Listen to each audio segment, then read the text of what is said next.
My eyes hurt. My eyes hurt. It's too bright outside. It's too bright. Hi. Ladies and gentlemen, welcome to the Kayfabe Podcast. Of course, I am one of your hosts. I'm the councilman, along here with my other incredible hosts. I got the government down there. You sure do. You got your whole government out there. With the people's nightmare is just Deonne today. And also wrestling with Honey, the sweetest oos, my tag team partner. And I can't feel my face. My body hurt. I keep thinking I'm drinking this, and I'm not. Like, why is this bottle still up here? I took a drink and I didn't. Oh, as y'all can see, this is Wrestlemania Hangover edition because I'm not 22 anymore. And this week proved that. Like, I've lost my voice twice. I don't think I've ever lost my voice as a grown ass man. Like ever before. Like, I was sitting out here. Yeah, like I was sitting out here, like talking to my mom, just raspy, like, it was so much fun. I really enjoyed myself over at WrestleMania. She's like, yeah, I can tell. Don't kick me while I'm down. Don't do that. Sound like fucking Michael Jackson over here. Like, my show. A little bit. My show. It's just okay. It hurts so much. Even like when I move it, you see, ow. See, that's the thing. Like, I've heard people like lose their voice or whatever, but it's a little gravelly too. It's like Batman-ish almost. Mine was never like that. It was straight up Robin, man. Dick Grayson Young with the Robin shoes on, man. Not Dick Grayson. And the shorts. Yo, on the real though, Batman ain't shit for letting Robin go out in them shorts because I know he was cold. Man. I know he was cold. So does that mean Robin's a hoe? Because hoes don't get cold. Okay, stop it. Hoes don't get cold. That's a real thing. You're using the Cardi B. I cannot. Yeah, so because a hoe never gets cold. And Robin was out in midnight Gotham, just shorts and knees out. High waters. No, I would feel a type of way. I'm gonna need that Nightwing. That cat suit. That thermal cat suit. I know he was warm, man. But yes, Boza, it's glad to have the gang back together after WrestleMania week. Now listen, we're gonna try to keep this on the rails today. We're just shooting the ish. We're recapping everything that transpired from WrestleMania all the way to SmackDown. And look, we only got an hour and a half, so we're gonna make sure that we keep this thing funky fresh. I don't know what I'm talking about. Let's just move into WrestleMania. I don't know why I was segueing in that. I had a TK moment. I'm like, what the fuck am I talking about? I have no idea. But WrestleMania night one. First, I gotta say, where were y'all? Were you home? Were you at a bar? Where were you for WrestleMania night one? I was right on my couch with Patchu. Got a little smorgasbord set up for me, some chips, some soda, some food, right on the TV. And yeah, it felt nice. It felt nice to watch WrestleMania from my couch this year. Right after work, too. Were y'all counting $1 million while y'all were watching that too? Just to make sure it was they're betting on matches against themselves, Against themselves, yeah. 2 mil. We don't need prize picks. We are prize picks. How much you want to put on it? Deonne, what about you? Fresh father. Did you get to check it out? So I actually had a few friends over that we had over last year for it. It was our kid's first Mania. He won't remember a thing about it, but we all wore Mania. We all wore our George through 16 shirts for my dad for night one. It's a tradition now. We wear that on night one. I love that. But we hung out here. He cried a little bit. He pretty much watched the show. I watched the show with him in my arms pretty much the whole night. And just tuck it easy, man. Ordered some pizzas from down the street and did it like that. Sunday night was just me, wife, and the kids, and watched it till we fell asleep. That was about it, man. No, nothing extravagant over here this year. Well, that makes only the two of y'all. Yeah, that's why I said nothing extravagant over here. I was out here in these streets. these Vegas streets. Mhm. Now, I did not go to the show of shows because I was not paying $300 to sit in nosebleeds. You could kiss the end part of my left testicle. I'm not giving you money for that. No. But I found a caveat for it. I was at the Palms Casino and they were having Slam Fest and Mojo Riley was throwing this. And they had a massive ass screen in the pool area for us to watch WrestleMania. And it was so much fun. Like night one, you had like Mojo Riley there. Willow Nightingale was there. MVP, Nice. Shelton Benjamin, Bobby Lashley, Ric Flair was there. Like, yo, just to let y'all know how surreal it was to be there night two and like probably 2 feet away from Ric Flair as John Cena captured 17. Wow. And to see his face, like when this happened, I was like, yo, I get people like in the stadium being there when it happened, but I'm like, yo, you were there with the man. The man, like, yo, who made the record. And I'm just sitting here, and it's crazy that 17 people are watching right now. That's even crazier. I'm just sitting here like, did he tear up at all? No, like, you know, like With the a thing is, tear? I think he's accepted it already that it was happening and stuff. Also, too, though, it was a little chilly, and I could tell like Flair's ready for bed. Flair's ready to get the fuck out of here. He just don't want to admit it. But yeah, he kind of he'll never admit it. Yeah, like he looked like hey, he had accepted it and he was okay with it. Like he was just like, yeah, and I'm sorry to interrupt, but I truly think really quick. I just truly think that he accepted it a long time ago because he did say one of the potential people that should break the record was John Cena. Yeah, and you can see, like, yeah, like he was happy, like he clapped and stuff like that when it happened. But it was a lot of fun. Like even like night two, like Gigi Dolan was there. Who else? Like Leah James from ACW was also up in there in the building. Mandy Rose was there. Mandy Rose was there? Yeah, I wanted to tell her. Did you tell her to her face that she's I wanted to say they wouldn't let me get near her like that, which was smart because I had no intention of holding back. I was gonna ask her to follow me. You're like, what up, Mandy? How you doing? You know you wasn't a double champion though, right? Will you follow my page, please? At Mandy Rose is not a double champion. That's just I was very close to asking that. Will, that's so wild that like funny. You saw all those people there who aren't with the company anymore, who are with another company, that they come out for Mania weekend. Like it's a thing now. Like it's been a thing for the last 10 years. Like where other independent wrestling organizations are there too. It's their whole week. Yeah, it was so weird. It's wild that's that crossover event. Yeah, that like you won't see them crossover on the show, but on a random Wednesday night, probably you could see like all of them. Like watching the Hurt Syndicate watch WrestleMania. It was like right, like that. Like watching Willow Nightingale cheer when Bianca Belair, Io, and Rhea are fighting, and it's like, yo, this is crazy. Like even Jasmine Nix was there, and I'm gonna tell y'all, I gotta tell y'all something about Jasmine Nix. I don't want to say it on here and put it out, but I'm gonna tell y'all something I saw behind the scenes, and I was like, very interesting. But it was just like crazy to see like AEW, NXT, former WWE people right there. Oh, AJ Francis was there like all weekend. Like he was so like cool to like me, the mayor.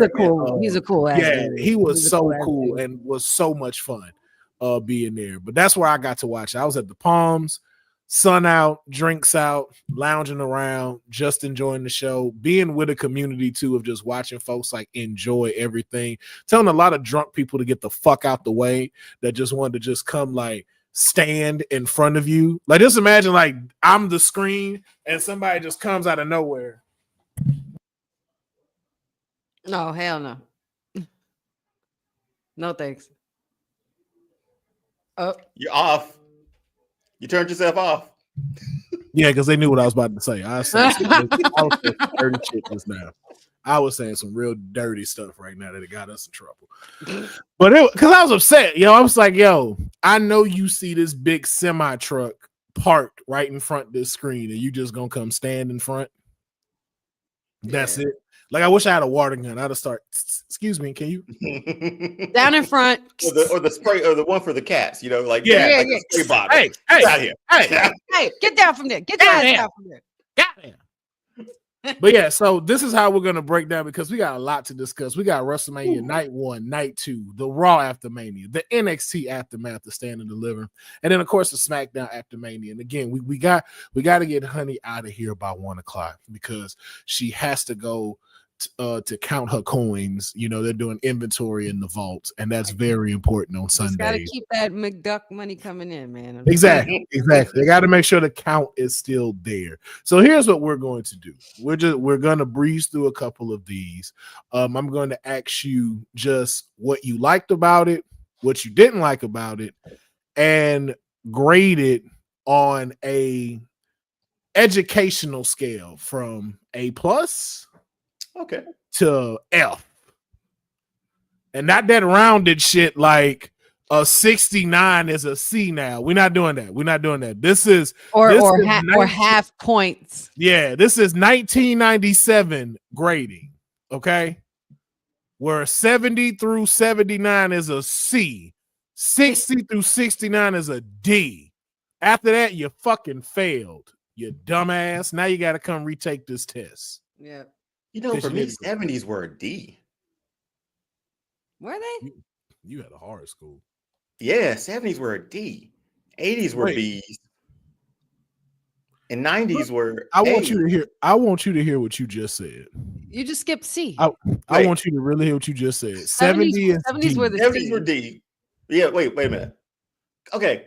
Wait for it. I'm getting the grading scale. Because A minuses were 90 to 92, and then 93 to 100 were A pluses, I think. D's were 70s. F's were always 60s. And then I think it was like a split for the 80s. I don't know what backwater Atlanta school you attended. Oh, it wasn't. Don't put that on Atlanta. Unfortunately, that has to go to Mississippi. So, well, that explains it all. Oh, okay. Never mind. You just explained everything. Oh, that's why it was like that. I'm not gonna no. Okay. He said absolutely not. But yeah, now it make all the sense in the world. They didn't care about y'all. Damn straight they y'all. didn't. 70 was a D. 70s were D's. Well, you know what? I take that back. Maybe they did care to get y'all very strong, so you didn't want to get a D. It was like, no, let me stay in the 80s and 90s, so I'm B's and A's. Because Deonne is very smart, so that actually might have been a great thing. Man, fuck that. In my household, my parents gave me the only side eye if they even saw anything below a B. Like they was not having it. Yeah, well, now once my dad said he didn't care what I did in school, I was loose. Out here. I started hustling for my grades, especially when I started having a job. I was like, look here, listen, here's what we can do. I worked negotiations. Oh yeah, no, like for my whole senior year, like I did not do no work because I worked at Blockbuster. And I think that's a lot of us on our senior year. Yeah, and I know it's very frowned upon, but I used to participate in street pharmaceutical participations, and so what teacher doesn't want a lovely joint and a movie with no late fees? I was the plug for that. On a Friday, you come get 3 DVDs. I done gave you a discount, and you got some of that sticky icky with you. Mm-hmm. Be like, look, just write B on my grades. Just say I was there. Put a B. That's how humble I am. I ain't say B. I ain't say A. I ain't trying to get in trouble. Like, look, B minus. Just hit me with a B minus. We good. Average that shit out. Because wasn't nobody checking for no damn progress report. My mom and dad didn't care. My mom had to go to work. Not even the mid progress reports. Man, listen, I got caught a couple of times trying to forge my parents' signature on the fucking progress report. I was a square, man. I only had in the beginning I was a square, but when I got towards high school and shit, I was like, senior year I had 3 classes I took. I was done before I was done at lunch, and I was like, you know what? I never ran track, so I ran track my senior year and just worked out like from like noon to 3. So that's what I did my last year. See, this is why Deonne got a robe and a house, because he did right. He did right. He did everything right. Everybody I always has wanted to their run own track, and I right, never though. had time Everybody to. has their own right. It's just a different path. Yeah. Meanwhile, I'm out here still second guessing how the fuck I'm alive, living out here by myself. You had a long week. So, I did, and I You made realized. it. Yeah, had and a I very also long week. realized I did, and I realized my baking soda is expired in my refrigerator. We just got fresh baking soda yesterday. You see, if you men, if you heard if you men think you surviving without women, you're fucking mistaken. I'm sorry, I took us off the rails with the grading system. Wrestlemania. I'm just letting people know, men, we will die if women are not here. It is gonna be over. Hug your wife, hug your girlfriend, or your side chick, whichever one you're with at this current time. Well, let's start it off. Night one, we kicked it off. It was Yeetamania. Jey Uso wins the World Heavyweight Championship by submission. Interesting. To the ring general. Deonne, I'm gonna start with you first. Give me the good about this. Give me the potential bad about this, and what do you grade it? The good about it was just that energy in the building that you saw when Jay came out. Like the gear was flawless. It was gold in the yeets. Like that, he's winning this by far. I thought the match was really good. The bad or problematic, the Gunther tapping out, like that came out of nowhere. Like not even like a fight to like hang on. He just straight up tapped out, which I get storyline purposes too. It works with him bloodying up Big Jim and choking him, but that came out of nowhere. Didn't expect that. What was the third one again? What do you grade it from A to F? What do you grade it? I mean, for crowning the first champion, first match of WrestleMania night one, I mean, I give it a solid B for me. I enjoyed it. The finish just got me. It came out. Finishes this year came out of nowhere. It felt like for a lot of these matches, and this was the first one to start off with Gunther tapping. I didn't see that coming. I saw spear splash, splash, splash, cover. Didn't see the choke coming after that though. Yeah. All right, honey. The good. I like the way Deonne said it, so now I'm gonna use that. Give me the good. Give me your problematic of the match, and what do you grade it? I'm pretty much on the same boat as Deonne. I think I'm just gonna agree and go for a B on it, only because of the finish. I didn't think that Gunther was a tap dancer, but he tapped, and it honestly happened without struggle. Like I was expecting more to happen with that. I was expecting the match to be a little longer too. For some reason, I just felt like there could have been some more drama that came with it. But I give it a solid B. I would give it a whole A if it was like, top notch with the way the finish was. But Jey Uso won his first singles championship, man. Like, and that's just something that needs to be celebrated. Another one of the bloodline, another one for the books. Making history, following the footsteps of his father, or like his family members and things like that. Like, so I just think this is really, really, really cool for Jey, and it was unexpected the fact that they started it like this. I was shocked. I was like, oh, so we're starting off the night with Yeet Mania. So what the hell does that mean for later? Yeah. B. Okay. Yeah. The good about it, Jey got to get crowned world heavyweight champion. Everyone had their Yeet moment. Walking down the ring, walking down from the stadium, I thought was also kind of cool. Was dope and everything. The problematic part is that he walked down from the stadium, and at the beginning of WrestleMania was 30 fucking minutes of intro. Just saying, because Chelsea Green could have had a match that night. But anyway, you know what? And I meant to say something about that too. I was gonna be like, if you're crowded this man, like, why not have him come out down that long ramp? I get it though. He's with the people. He's been doing it with them. He wants to share that moment with them, and they want the shot. Like they want the shot of him down there and having everybody eat with him. I get it. The other problematic thing I had about it is he proved exactly what I've been saying this entire time, and it's going to be very interesting in his champion. That man has 3 moves, and the entire match, all he did was copy Gunther. And I'm like, I was waiting for it. all right, so we not gonna talk about how he's doing Gunther's whole move set. And if there's no follow up to this, it's like, so is he just gonna jack people's moves when he faces them? Like, is that his repertoire? I was like, yo, this is wild. Like, bro, you have no move set. You are 3 move Uso. I mean, super kick, Uso splash, and the spear. But let's think about just he's not the first, okay, and he won't be the last either. Nope. Nope. But the thing is that what got him to this point here is not his matches really. It's been his storyline, it's been his personality, it's been his crowd reaction. Impact. He's had a rocket strapped on his back, like since he's been solo now for like a year.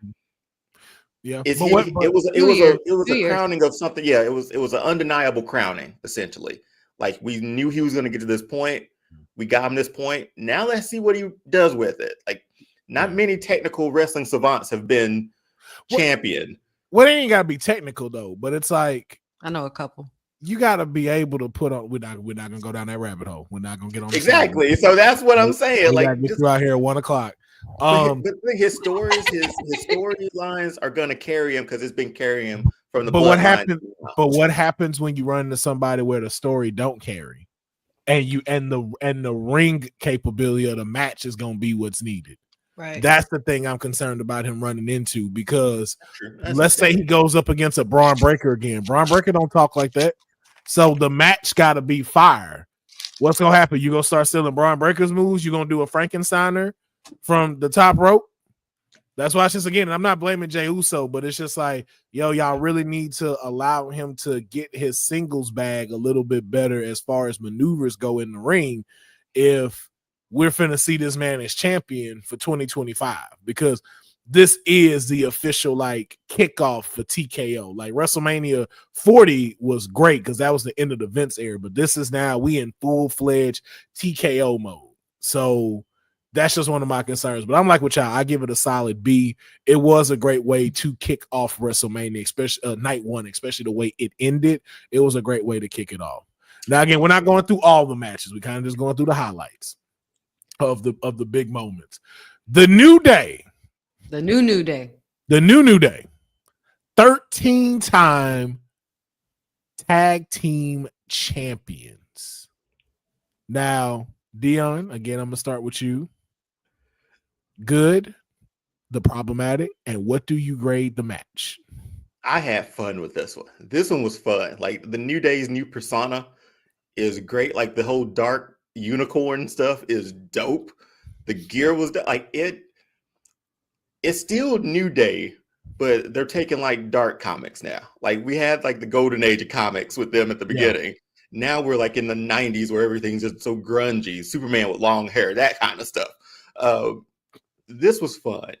The great part about this was that they won the tag team championships. They made this dramatic turn with New Day that I never thought they'd make, to turn them heels, like full-on heels. And then they crown them at Mania, so that paid off. Problematic, and I see no problems here. They have great matches with the War Raiders. They have great matches with everybody in that tag team division. Raw's tag team division just got a big upgrade because they're champions now too. The grading, I enjoyed it. I'm giving it an A. I'm an easy grader on this. You give me a good tag team, then you give me the New Day 2 winning. Kofi with no mustache, yes, A+. Yeah, I'm in the same ballpark. Just an enjoyable match. Glad to see them get 13.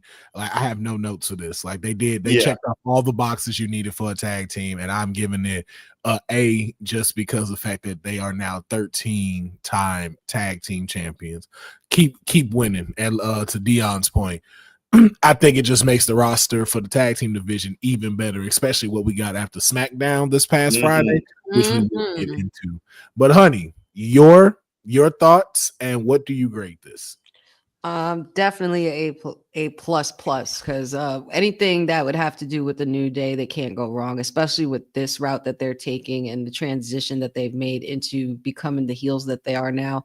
So it kind of gives it like a little fresh new feel for this title reign, because this is kind of like, this is a New Day we haven't seen before, but with titles. So now I'm really interested and invested to see how far they take it, how much they're going to shit on all over the people and all the other tag teams when they come on Monday and just start, getting booed and everything like that and getting their point across. But it felt like it was Kofi Mania, but for tag team, you know what I mean? But for both of them, like they both deserve it. They're both veterans. And yeah, and it was the War Raiders. War Raiders can't go wrong either. They're always really great when it comes to kind of like how you say, Councilman, with the Miz effect. Like they're always, the War Raiders are that reliable team that can help you get that rub or be able to put on that good match, phenomenal match. And mind you, War Raiders being as different, a different stature than the New Day, it actually worked. I feel like their chemistry in the ring was actually really perfect, and they shouldn't be able to move the way they move. Honestly. No, Ivar, man, Ivar's moonsaults and cartwheels are sometimes a thing of beauty. There's sometimes where it's like, wait, you shouldn't have done that there, but sometimes it'd be okay, so like, flawless. That big boy move. But you know what? It's a beautiful thing, and I think both tag teams put on a great show. So A for this one. Yeah. Now, just one quick thought before we go into the next match. I wanted to know, how were your thoughts? Because I definitely see you over here, Boza. What were your thoughts about the new look of the ramp with VIP sections now? Can I go first? Yeah. I hated it. Like I love the stage. Stage looks amazing. But the people, for me, it's one of those things where like, y'all ain't supposed to be here. Like, you know what I mean? You know what I mean? Like when you see wrestlers come out, like, yeah, it's great to have them like down the line, down the ramp, perfect. But that main stage should be for like them, the pageantry of it. It took away from it for me because your fireworks are moved up to the very top. There's not much you could do within that section because you had people there. But I do understand, like, okay, here's the opportunity to make a little bit more with VIP, give you more access to it. I get it, but from me just watching it, I didn't enjoy like when the camera came around and people were there for like Roman's entrance or Seth's entrance, or it just, I don't know. I hope it doesn't become a thing because I love the stage. I just felt like that took away from it a little bit for me. I think it may have been with the Vegas theme. I'm with you. I though I wasn't feeling it. I think this is one of those examples of like TKO like trying to squeeze every dollar they can out of it, which again I understand, especially with understandable, I get it. You're trying to make that money back, but it was very like, it was problematic for WrestleMania in general. One, you sold the stage and it wasn't even like just for like VIP people. Like Minute Maid had it, Coca-Cola had it, and they were like promoting Minute Maid while they were up there. It was a sponsor section. Then even having the people at the top where the building display is, it was like, it seemed cool, but then like you said, it took away from the performances, and you can tell because no one had a fantastic intro this year. Besides Jay coming out with the flags, that was it. Like everybody, like the biggest thing was like pulling up in a car, and I'm like, okay, where the showgirls? Like where the pageantry? Like but you don't have no room for that. I think the only got all these people here. Oh, sorry, my bad. Oh, yeah, that's all good. But you got all these people here. But yeah, I think the only one that stands out is like Tiffany's, the Barbie boxes. But even too, she's right there. Like I would have loved it to where it was a whole line of them instead of just 3 boxes. That shit filled a whole stage up with a shitload of different Tiffany's. That way you didn't know which one was really her. But because you got all these people there, and it was the same thing with the crowd. It was like, yo, I noticed the people around the ring outside a green shirt guy. I'm like, yo, y'all not like hardcore fans. y'all are sports fans, because the way that they were cheering sucked on night one. I was like, yo, y'all not giving nobody anything right now. There's no pop to this. Mm-hmm. Like, what is happening? Like all of them were just like this. But see, oh God, it's annoying. Like, what's the point of getting those seats up front if you're gonna sit there and record? Watch the shit. That pisses me off. But that's the thing. Like, there's a few other front row people that stand out. There's one. I mean, I call her Auntie, the black lady that's there every pay-per-view. I call her Auntie. We don't know her name, obviously, but I'm like, she enjoys it every time. Oh, she's always in the front. Yes. Yeah. And like there was another woman that was just losing her mind front. But I hope it doesn't come to a point where it's like the Super Bowl, where like your actual fans get, priced out from actually being able to sit in those seats or enjoy those seats or enjoy the show for all that matter, man. But I get the money part of it, but this stage just did not. Adding the people just didn't work. I thought the stage was it looks beautiful. I think it looks beautiful, but I just don't think it screams Vegas to me.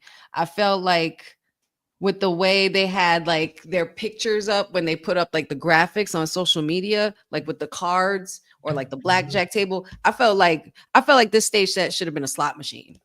Well, it's like a hotel, right? Like a Vegas hotel. It's a Vegas hotel. And I found out the reason why they didn't do that was because they didn't want the comparison to Double or Nothing. Got it. That's why they didn't go full out. Well, at least the cards and a blackjack table or something like that, or put, you know what I mean? Like, I feel like that would have been more appropriate. But I mean, this doesn't really necessarily scream Vegas to me, but it is a beautiful stage. It is a perfect reason. I didn't think about the Double or Nothing thing. That's a good reason. Yeah.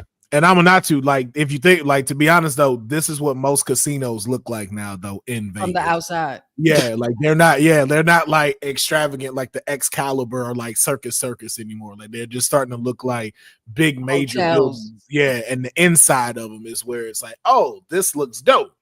So it's just like, I get it. Bootlegging WrestleMania. Somebody did it. I know someone did it. But all right, let's jump back into the next match. I wasn't mad about this one. I know my pick was LA Knight, but I wasn't mad at this one at all, man. I told you what was gonna happen. We knew this, Deonne. You knew we all knew. It's Vegas, baby. I was gambling. Yeah. You know what? Win some, lose some. You learn your lesson. Lose some, yeah. But this one, no notes. None. No notes. Zero. This is an A. This is an A+, bro. And everybody knows BFT from the top rope. I was like, yo, even if LA Knight losing, he ain't lose. I was like, yo. People underestimate the athleticism of LA Knight. And I like, I always say this. I don't like to put ageism or age on anybody, but not for nothing. The guy moves like a stud. Okay. To be able to hop off onto the third rope to then grab someone to suplex them. Like, come on, dog. Like, you wouldn't think that somebody like him could pull something like that off. He still makes me those spots still make me nervous for they do because he wobbles a little bit, but he catches it. Yeah, as soon as you see that, I'm like, oh. But the thing is, he found a perfect middle between a Ricochet and the Miz. Yes, like it's like, yo, like I know I could go for these crazy things, but also too, man, like I already know, man, I'm not young. I'm not at 12 o'clock in my career right now. Like, we at 1:30 right now. And I gotta preserve what I need to in here. But man, to see a second Samoan win a title on night one was just, I was like, yo. I said it all in my stories. I reacted to this instantly. I said, so we crowning Samoans tonight? That's what we're doing? All right. The Anawahi family won WrestleMania. Yeah. Everyone, even Roman, you lost, but you won. Like, you know what I mean? Like, there's no losing in this family at all. None. They're destined for greatness. They are destined for greatness. And Jacob is already doing a bang up job, but we'll get into that later. Yeah. No notes for you. No notes. Yeah. I think all of us agree. A+ all the way for this one, man. Congratulations to Jacob Fatu, man, U.S. champ. And we're going to talk about that in SmackDown because I saw something very important and strategic that they've done, and I'm liking what they're doing with SmackDown. SmackDown got really ahead this past Friday, and we're going to get into it. But, yo, Let's talk about it. Was better Business, than expected. for me. business was handled, and my God, what a match! My God, what a match! These women went at it. It was so good. And Tiffany, Hey, girl, extra credit. I just love that. I just love that she's not booked like the way Vince or the previous bookers would book her. She is a tough chick and she's not scared of nothing. And she is willing to defend her title and put herself on the line. And Charlotte, thank you. You did business. Thank you. You showed us that, not that you need to prove that to us anyway, because you could pretty much wipe your ass without our opinions. I get it. But at the end of the day, girl, you did good business, and what you did was the right thing. And we were hoping for that. We were just a little worried, just a little concerned.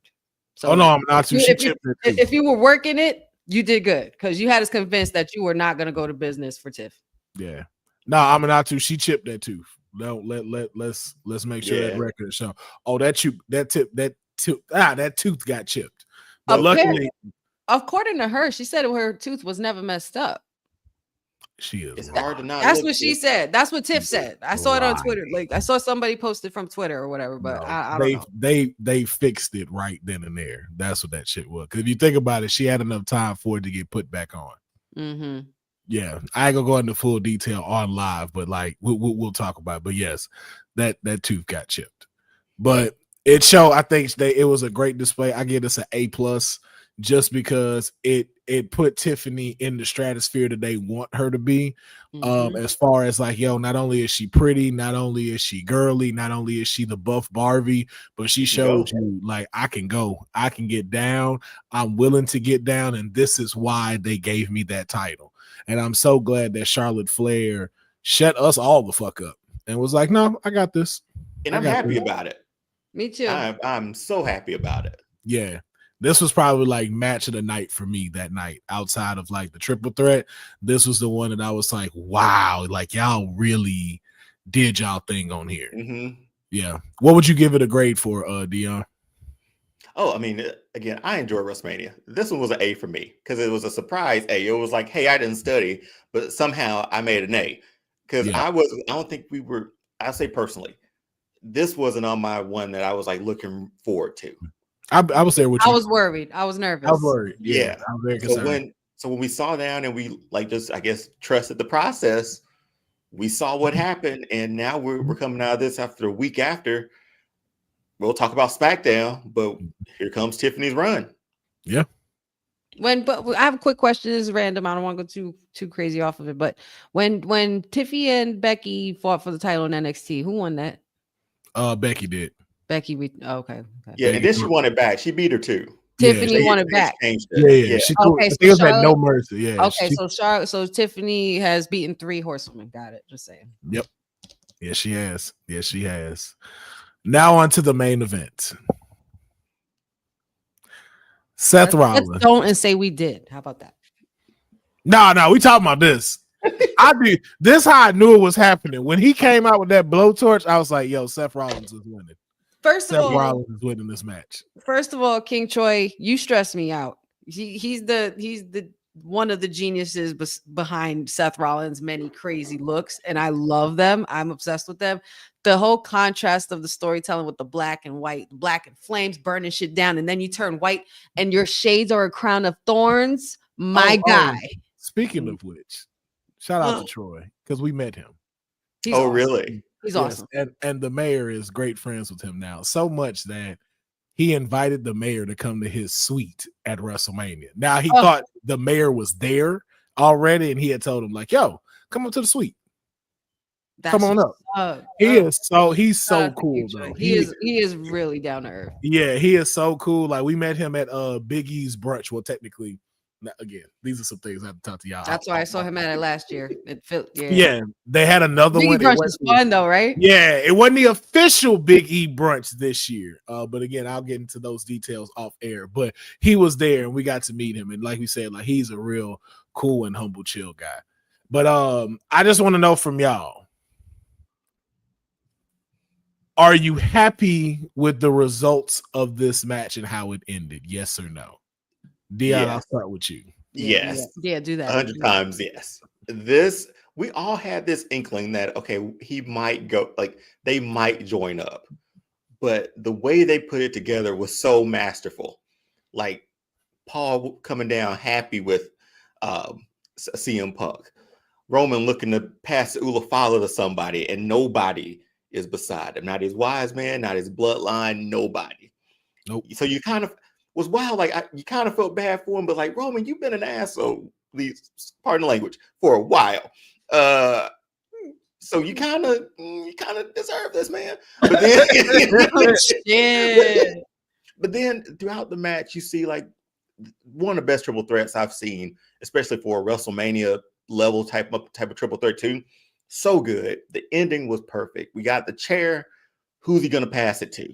Pass it to CM Punk. You look at the face on Roman. Low blow comes. You look at the face. Roman needs to go act like full time after this, like, because his storytelling through the ring, in the ring, has been great. His facial expressions, like, but it was that moment where Seth was getting up and Heyman was still in the ring. I was like, oh, it's coming. Oh, it's coming. Oh, it's coming. And he laid a low blow on Roman to the point where you're like, he hung in there with it. Like he was there for a while. like, Paul, what are you doing, dog? Like, it's just boop, and then you're done. Now to see Seth Rollins, essentially, I came out of the night saying, is he a heel now? Because I'm like, was that a heelish turn for him? I wasn't convinced until Monday, but we'll talk about it. But I thought this ending was great, man. For a night one, a double screw job out of this, man. It was so good. So Yeah. And I know we talked about the stage earlier. Roman's entrance with the pictures of his family on the boards coming was amazing. I notice that The Rock wasn't on there. I said that too. I said that at Mania to the mayor. I was like, I noticed he didn't have a Rock. It was so good. Peter Maivia was on there. The Wild Samoans. It was so good. So good. Rikishi. Yep, all of them. But what would you rate? What would you grade it? A+. I enjoyed it from start to finish, man. From the entrance to this moment, I was in it. Yeah, I give it an A+ simply when you figure out that, oh, this wasn't about the three of them. This was about Paul Heyman. That's what this match was. This had nothing to do with the three of them. This is about Paul Heyman. And I was like, wow, when you start to see that story, none of these cats would be here if it wasn't for him. Like CM Punk forming the Shield. You wouldn't have that without Paul Heyman pushing CM Punk to be here.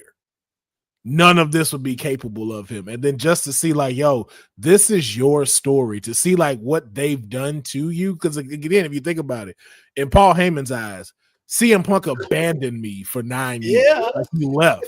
Roman treated me like garbage and took things out on me for no reason after I helped uplift you. And again, Paul Heyman is a heel. And we hadn't seen heel Heyman in years. Paul E. Dangerously. Ooh, we'll talk about that when we get to Monday. I got thoughts. Yeah. So this made all the sense to me. But honey, real quick, your thoughts and what do you grade it? I give it an A+. My heart breaks for my tribal chief, but I have to give this match an A+ because it was very well done. The storytelling was there, the drama was there. Not for nothing. Like you said, this has nothing to do with the three of them. This has everything to do with Paul Heyman.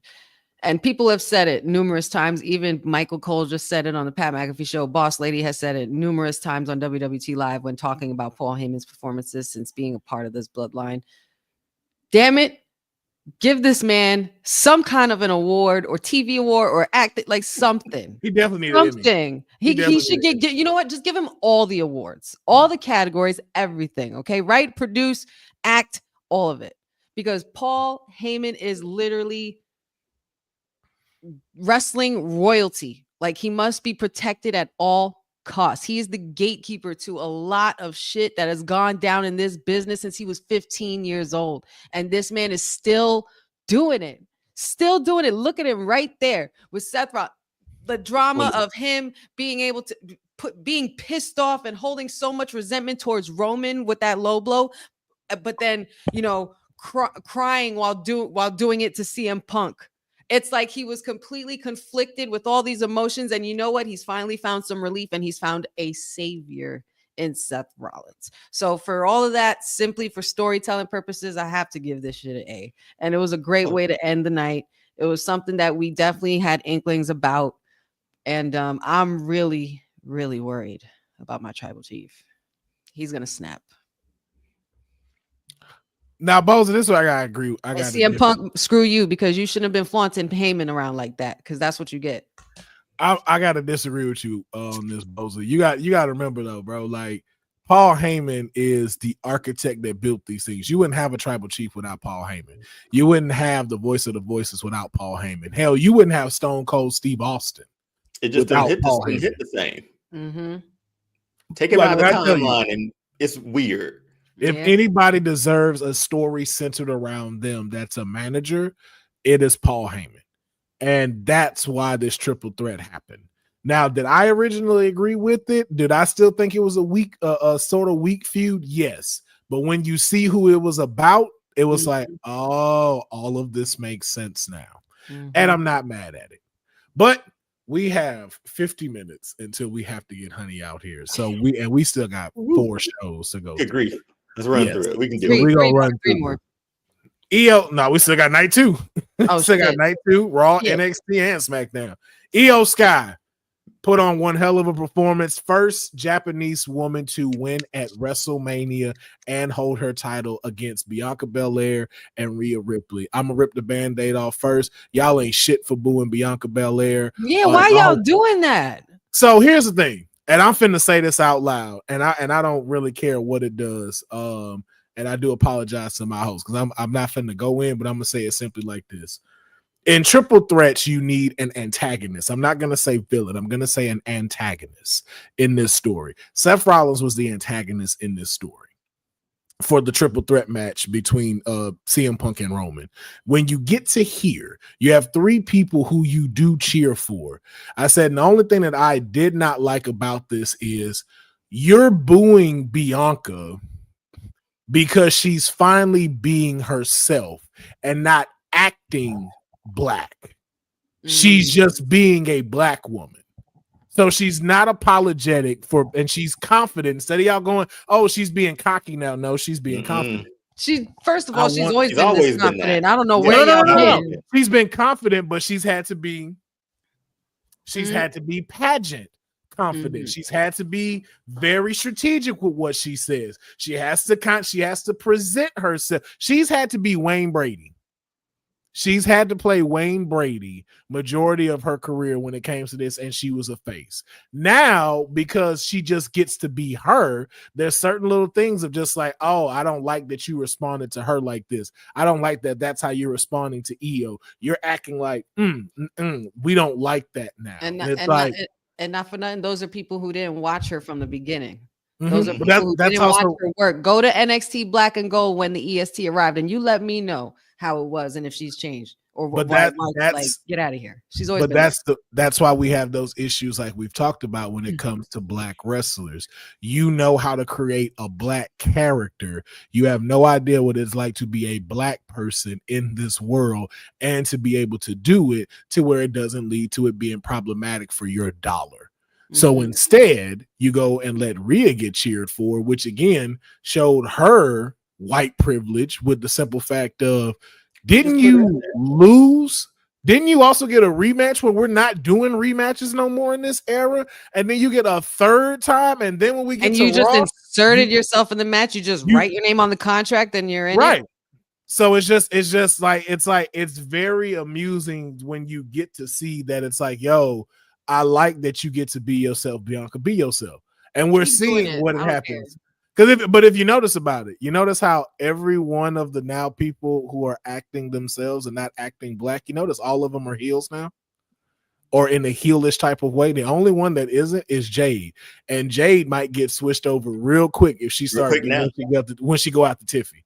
But if you notice, Carmelo, New Day, Bianca. All of them started just acting themselves. Naomi. All of them started acting themselves. And now look at their heels. Street Profits. Interesting. That's saying. Very, very interesting. Just throwing it out there. But again, don't want to go too down the road. But Unfortunately, Bianca did suffer an injury. She had a few broken fingers. I don't think she's out as far as like being seen on TV, but we know she won't be on some matches. But I want to know from y'all, kicking off WrestleMania 2, night 2 with this match, what do you grade it as far as the opener and the triple threat match itself? Well, I loved it as an opener. Oh, go ahead, honey. I went first last time. I'm sorry. I was gonna say I'm just gonna give it a B because of simply just the crowd. Y'all booed Bianca. Damn. I'm giving it a B just because of the crowd. Y'all should know better. Congrats to EO, and I'm not taking nothing away from EO. EO has had one of the best years in wrestling the last year, and she continues to be a true workhorse. So I'm glad she went in as champ and came out as champ, and that's never been done before by a Japanese woman. So shout outs to her, making history with that. And I wanted Bianca to win, but I was hoping for EO to take it because I was just like, it better not go the way that I think it's gonna go. I was really pushing for an EST to get that back at WrestleMania again, but that's fine. That's fine. B. I love Bianca, but I did not want to see EO's reign in. But I give it an A- just for the simple fact Rhea should have took that pin and not Bianca. I don't care what nobody says. Rhea should have took that pin. She easily could have got pinned. So I don't know if that was just EO grabbing somebody and ending it, but Rhea should have took that pin for inserting herself. This is a side note, but Pat was clocking Deonne because he said asshole. I didn't even think of it. So I'm like, we just gonna start finding all the clips where you cuss and just put them together. I apologized after it. Exactly. With the apology, I apologize. Deonne, what do you grade this triple threat match? It was fun, man. I enjoyed it. The boos were very uncharacteristic for some reason, but it almost like she turned them a little bit during the match, but not enough to get those full cheers like she used to get. I thought it was fun. It was a really cool finish. Didn't enjoy Bianca taking the pin either, because I felt like Rhea inserting herself into it should have taken it. Bianca earned her right there. She won Elimination Chamber. She was supposed to be there. I'm gonna need Bianca to just go off on Rhea because you ruined it. You ruined it. Hopefully we get some down the line with them, but for this one, I'm with Will on this one. I'll give it A- because it was a fun match. Turn the sound off and just watch it without the crowd. It's still a fun match to watch. So yeah, A- for me. EO coming in and it looks like they're strapping the Rocketeer back fully after Monday night too. So we'll see. I do love when they open with the women. I do love that. Rose robe that she made herself, stepdaughter at the top of the because she was literally showing she was a rose out of concrete. You saw her journey. You saw the shit she got her kids up there. Y'all booing her. Y'all can kiss my ass. Dead wrong. That's why y'all get a B. Y'all don't ever tell me that we are equally here in this country because WWE consistently shows it. So we had a tag match. Becky Lynch made her return. The second best horsewoman decides that she's gonna knock off the first best horsewoman, and we're gonna have a whole good 30-45 minutes talking about that on another episode, how we are just how we are disrespecting the best horsewoman in Bayley. Because don't get me wrong, glad to see Becky Lynch back. Why was it here though? We found out on Raw, but I still don't like that it happened. But Becky Lynch returned to team up with Lyra Valkyria against Raquel and Liv for the titles, and they won the titles here. We haven't got to Raw yet, but stay here with me. Your thoughts on this match, and what would you grade it? Let's quickly go through this one. Honey, I'll start with you. I was not surprised.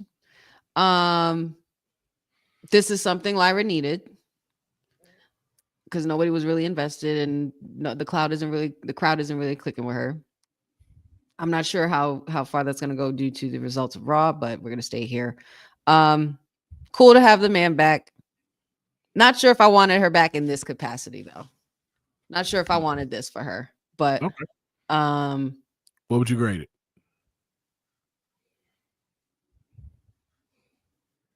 Yeah, it's gonna be like either a C+ or B-, one of those two. Like, I think it was what it was. It was what it was supposed to be, but it was just more so about getting Becky back. Like, there wasn't and putting Lyra over, because there's nobody else who's willing to do it except Becky. It's no shade. It's no shade, y'all. I'm sorry, but I'm just saying. Yeah, Deonne. This was an F for me. I hated everything about this. When Bailey went down, I was with the red lettering and the circle around it. As soon as it's like an F, get this signed by your parents and bring it back. I didn't like this at all. Like, Bailey being taken out of it, I hated that. We've had discussions about how we love Bailey here. Her being pulled was the worst thing ever. And after seeing like the aftermath of this, of why we could have done it somewhere else. Even the stuff we thought about on our predictions about this would have been a better. Yes, would have been a better like. We fantasy booked this match. Fantasy booked this a lot better than what happened, and the fact that Becky chose this match to come back and do this it sucked for me, because I like Becky too. Yeah, I like Becky too, but Bailey, she's been there, man. But like hook or crook every week, she's there, and I know how much I love Bailey. I hated this part. I hated it. I really did. It was unfortunate. It's a D+ for me. I don't. This was a waste of a match. Again, we could have had the U.S. women's title on the line here. Like, this was nothing but just for a cheap pop, and that's what you got.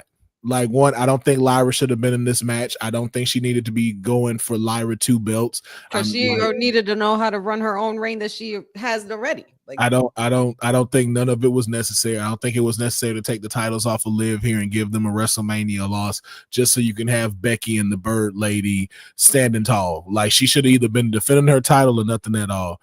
And that was it. Like, it's definitely a see me after class on the top of the paper. I wasn't feeling this match in the beginning, and I wasn't feeling like that was the ending, just so you can have Becky have a moment between two Irish people, yet you're sitting here booing Bianca Belair with her stepdaughter at the fucking top of the stage. But for me, D-.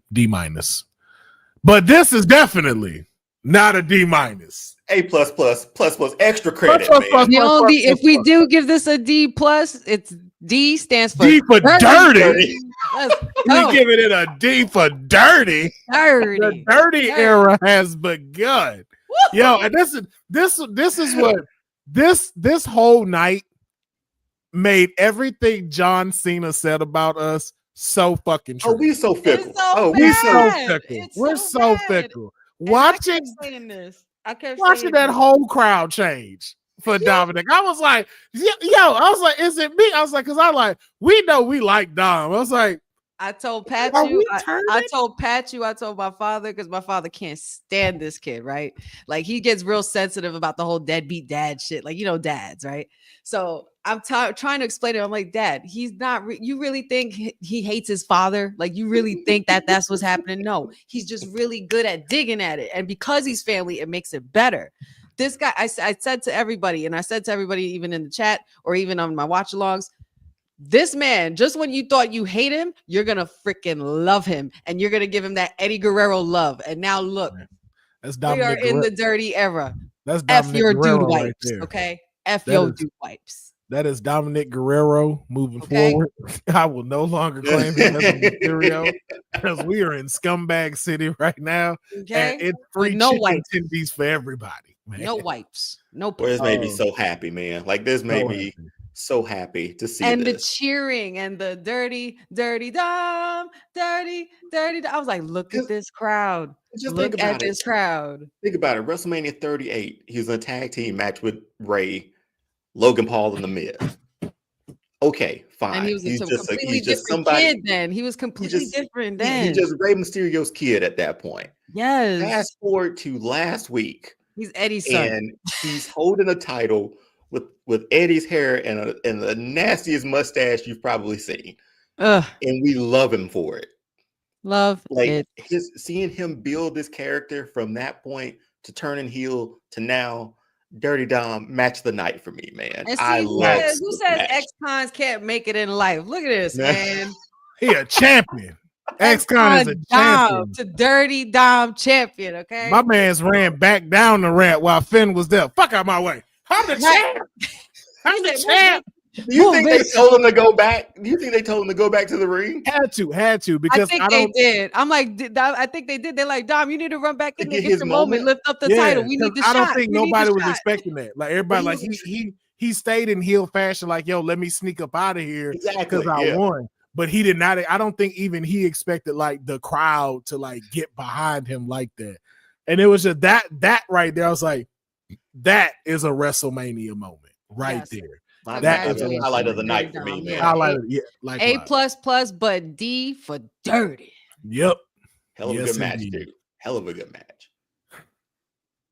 Now it's time. Back rolls. Now it's time.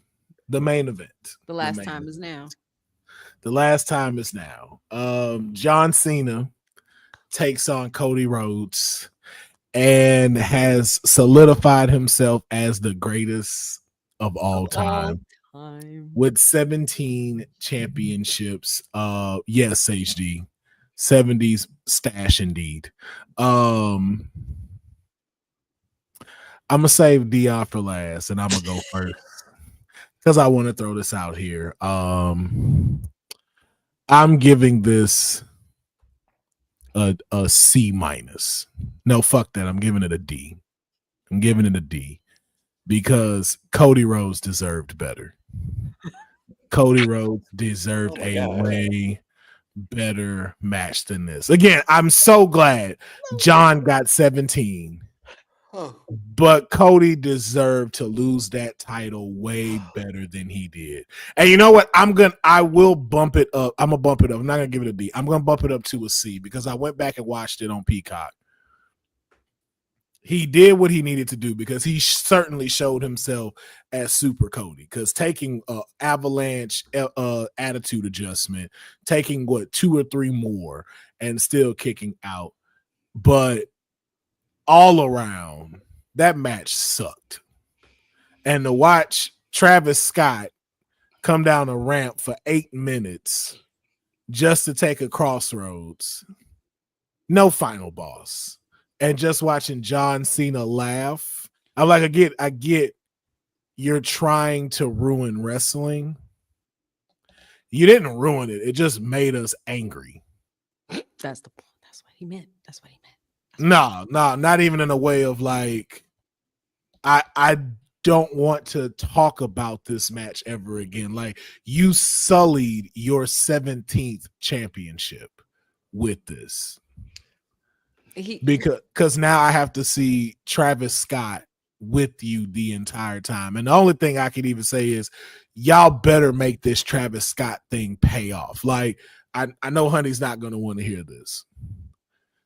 If Logan Paul would have came out and done this, I would have been way better with this result if it were him, because I know what he's bringing to the business, what he's continuing to do in the business. And it made sense that it's paying off. If this is just to get Travis Scott ready for his tour and we don't see him again, it's like, did y'all really just... And I get it.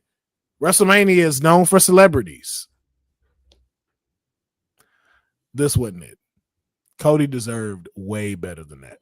John Cena deserved way better than that. The fans deserve way better than that.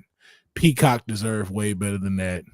Charles outside on the corner deserved way better than that. I'm going back to a D. It's still a D for me. D as in disaster, not dirty. Honey, thoughts and your grade on this match? It's so funny because it's like, this is a match I don't even want to grade because I don't feel like it's worth grading because it wasn't that great of a match. But there are things that I will grade. But I don't want to do all of that. So I'm just going to keep it simple. I'm happy, very happy that, we unfinished a story and a new timeline has been set forth. So congratulations to John Cena. Shout outs to the Cody Crybabies.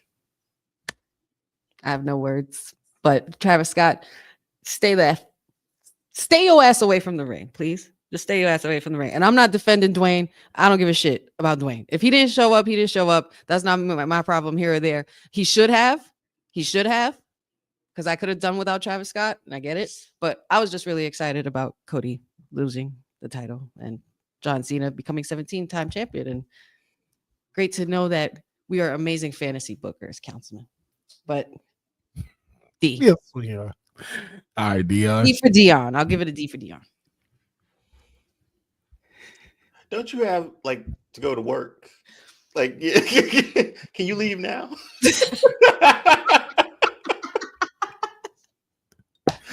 I mean, shit, I can if you want. Not a D for Deonne. Okay. Damn. Deonne, the floor is yours. I'm going to say this. When that match started, it was very uncharacteristic of what a Cena match has been. He worked heel the entire match. He took powders.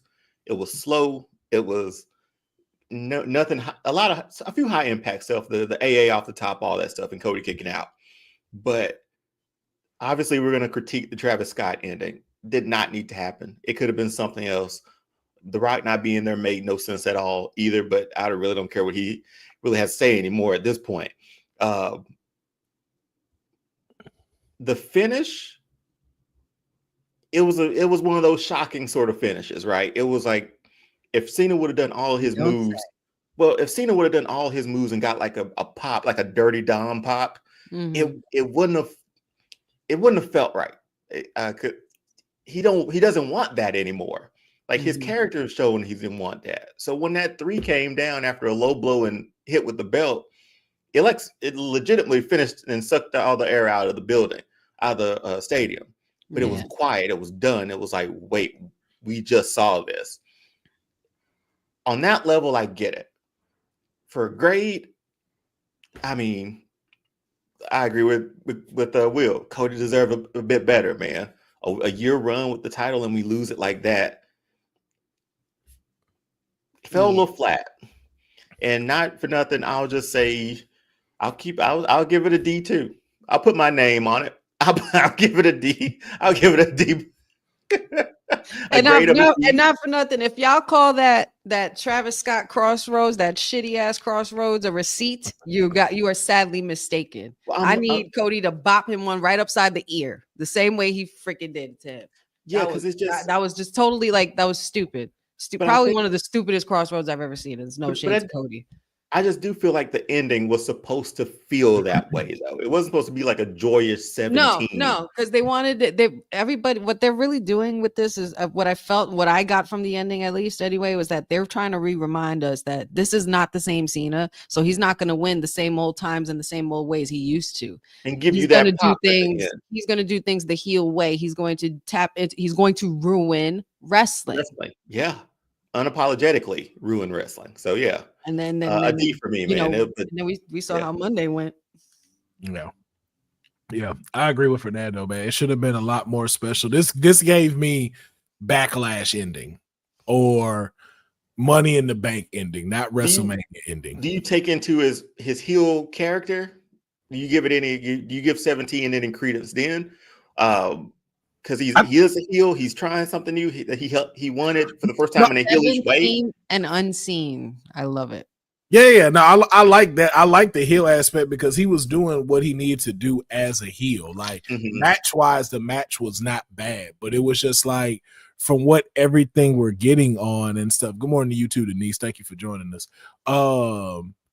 For everything that we've been building up to get this right, and it's like that's the ending. And then again too, like you don't want to be in comparison, but like fresh off of 40 and you had a WWE end game, and then your go-to is Travis Scott, and then you know what too, I think what really bothered me is this dude gets a whole entrance. Yeah, man. They played his song 3 times. That's how long it took for him to get to the ring. It's like, yo, bro, this is a come out the crowd and catch him from behind at best. Yeah, like, that would have impacted. Oh, that would have been more impactful. It was a lot of time that I felt like got wasted between both WrestleManias, where it's like, yo, this could have been filled with something so much better. And some of these endings, and this just like for 17, it's just like, what do we take away from that? Like, because we're not going to talk about the match. We're not going to talk about how that is. We're not going to talk about like, yo, this was one for the ages. Like him getting, I think what he beat AJ for 16. That was his the last one. Yeah. That was way better than this match. AJ versus Cena was epic. And Royal Rumble was epic. I was there. And you had someone like Cody here to do that, to give you 17, and that's what y'all gave us. I think it's different Cena though, man. I think that's what a lot of people are forgetting. You have to remember this is not the same Cena. That's why. Yeah, but this is the same Cody, and that's what should have made. That's what should have made this match pop. Like this match should have been something for the ages, and it just wasn't. Like it got sucked out by you trying to. Again, this is what happens when it's like, yo, you're trying to cater to this audience that don't really be here like that, and not worrying about your folks who have been rocking with you for over 20 years. That's what this match felt like. But I know we can't stay on it too long. We got 25 minutes before. And I want to be here to talk about SmackDown, damn it. Yeah, so we're going to breeze through Monday Night Raw real quick. It's the Monday after Mania. I will say it did not compare to SmackDown whatsoever. But we did start it off right. We got our implications. No, not you. No, not you, Deonne. I am high-fiving. No. We too sweet you. You're not getting this high five. Yeah. So you ain't gonna stop me. Wait. Do it again. What was that, Deonne? Do it again. No. I can't. I'm not catering to you. Insulting me. No, I wasn't insulting him. I was insulting his former champion. That's insulting him. Oh, not rest. You heard a grunt, but yeah. So we have implications now that Randy Orton, John Cena, Backlash, St. Louis, title on the line. One more time, running back. Just your quick thoughts on this, of the fact of we're back here and the roles are reversed. Wow. Cena the heel, Randy the face. Yeah. Deonne, let me get your quick thoughts on this. Man, the way Randy Orton slithered from under that ring and from under the ring and underneath the ropes. Boy, smoothest wrestler of all time. I can't believe we're getting this again. Like I wanted, when y'all fancy booked it, I was like, it does make sense, because I forgot about it being in St. Louis. But this is going to be one for the ages. I hope it's one for the ages. I hope it's not a similar finish to what we just got for Mania, a heel-like finish, but you never know. One more time for these guys. I'm here for it, man. Like, I know people back in the day got upset a little bit that, it was always Cena versus Orton. Well, damn it, 20 years of Cena and Orton. I loved every single match. You're right. Give me more. Because they were the faces. They became the faces of the company after Rock Austin were done. Yeah. This was their new class. This was their new breed. 20 years plus they've been at this thing. And if we get them one more time, Cena's last year, I'm okay with that, man. I want that. So yeah, love it. I'm the same exact way. I love that Cena was in his full heel mode, Randy slithering in, and you just hear the shit. RKO. I was like, sign me up. Sold. Book it. Main event. Let's now. Honey, your thoughts? I'm happy. I love when I'm right. I'm just happy it happened. I love I love when they do the nostalgia route. And I'm so happy that stop it. Please no, Stacey, stop it. She gonna give us what he got for a poke chop. She threw it at me like I was a showstop. I like the way you do that right there. You'll see Alexa Bliss on stage doing it. Just I can't. But I'm gonna be on the ground, and all you're gonna hear is hot shit.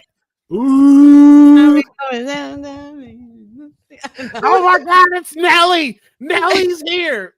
Nelly is here. It's St. Louis. St. Louis. Didn't know he was gonna be here. I'll cut that shit off. I promise you. Right. I'll turn that shit off. Turn the TV off. But I'm happy. Like I said, I'm happy to be right. I love this Randy and this Cena. The tables have turned. The roles have been switched. I love And you know, with this, we're definitely going to get the punt that we were supposed to get at Mania, because who better to receive the punt than this John Cena? I'm happy about it.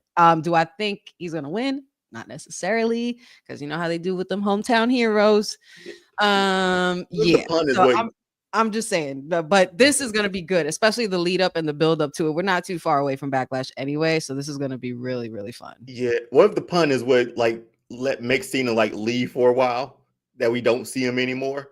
Because he's got 7 dates. Yeah, that'd be 26 smart. now. That's how you keep the pun. He's gone for a while.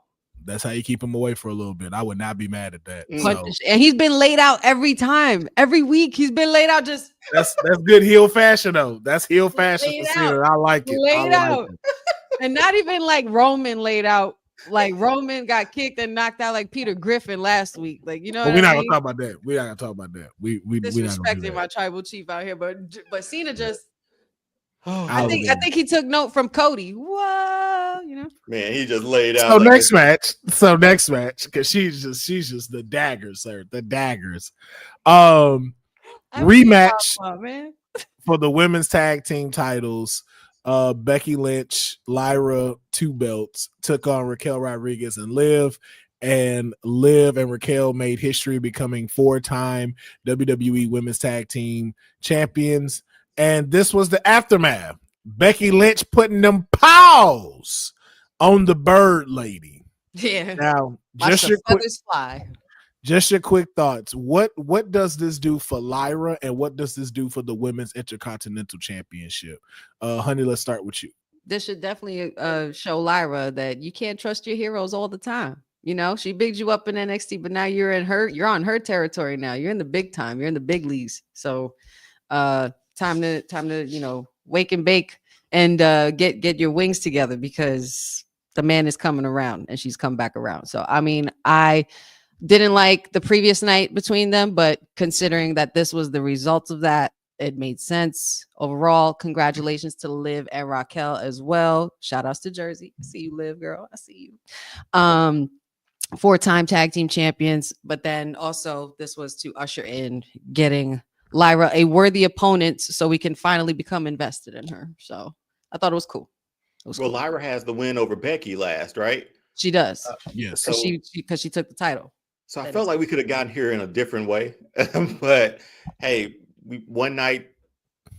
She could have just came back right here on Monday and just knocked her out instead of getting a belt for a night.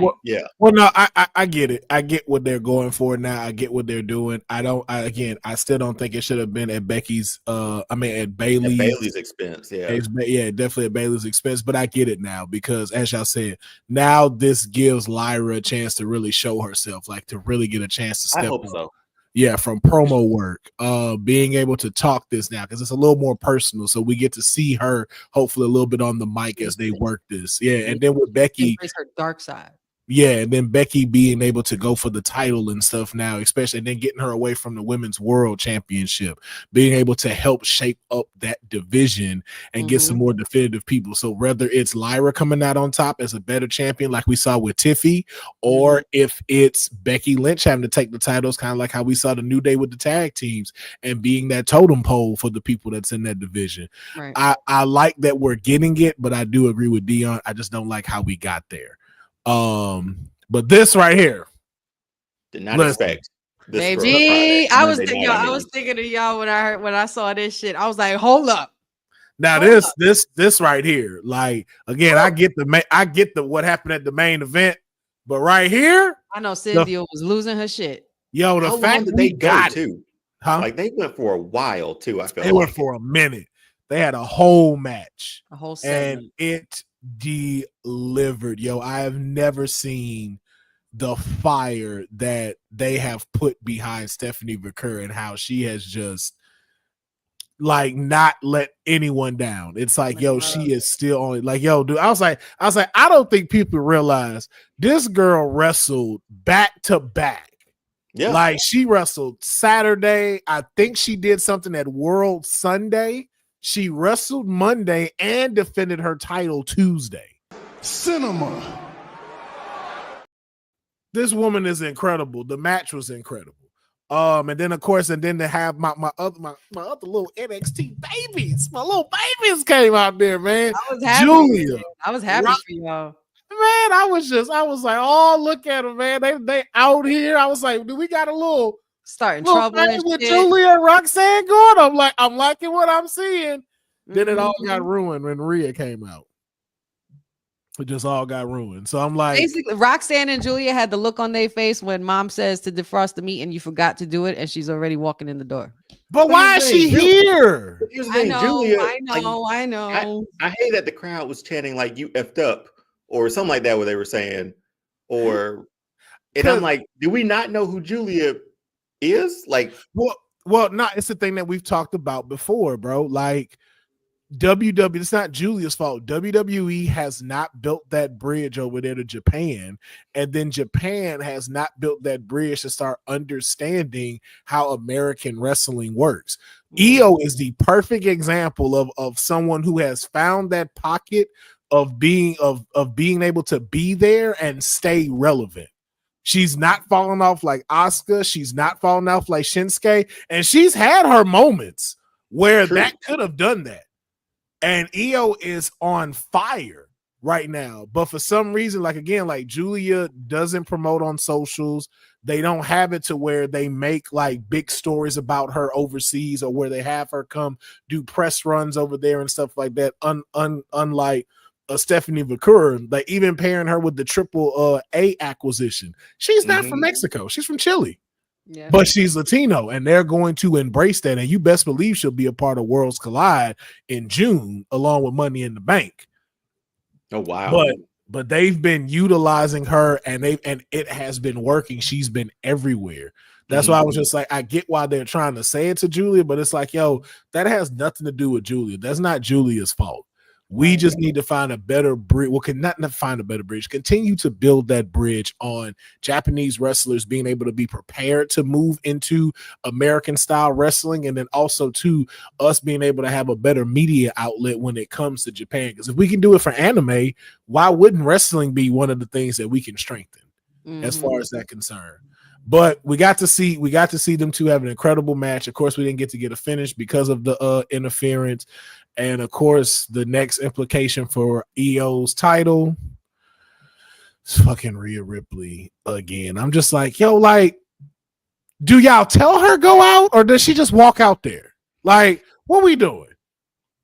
Like, at this point, I'd have rather the boat came out. Give me the boat. Give me Io on the boat. But that like, match go hard though. That match would go hard though. That match would be fire. But I'm with Amanatu, yo. Like, I like the way you put that, Boza. I like the way you put that. Rhea has to deal with Roxanne. Damn right. You're absolutely right. Understand that. You understand. Yeah, see, Boza know where it's at. But also we got a celebration of the new world heavyweight champion between Jimmy Uso and Sami Zayn. I swear I thought the tribal chief was gonna walk out too and congratulate him. Very cool moment. Not too much given, but I thought it was a pretty solid celebration for him. And then this was not expecting this at all. Gunther choking out Pat McAfee. Don't know what that's gonna lead to.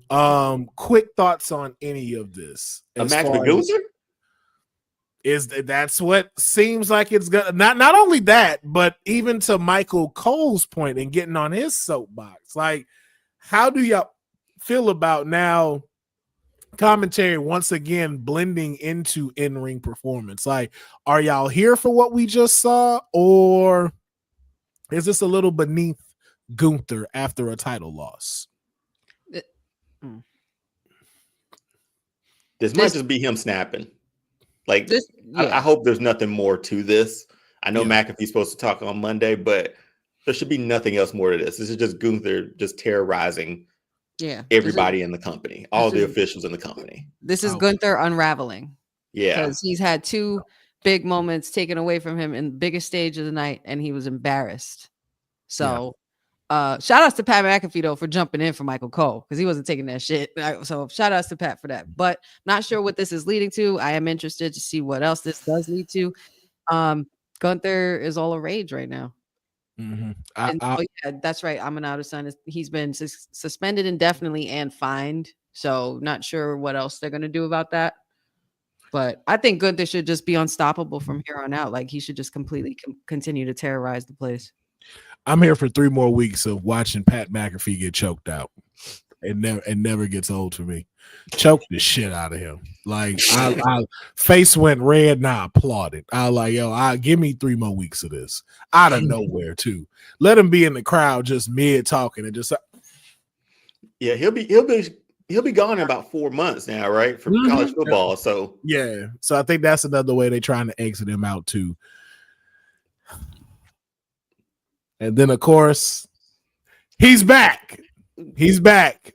Rusev is back. We heard the rumors. We knew he was signed. Came out, displayed dominance. I will say though, just because we're trying to breeze through a little bit of this here, will say though, did not have the same return as compared to somebody on SmackDown. I thought Rusev deserved a way better return than putting Otis in the accolade. So I'm a little bit concerned about that, but we gonna see what's gonna develop. But shout out him to and Bronson, man. Him and Bronson. That's all I want. That's all I want to see. I want him and Bronson. I want him and Jacob. I want him and Braun Breaker.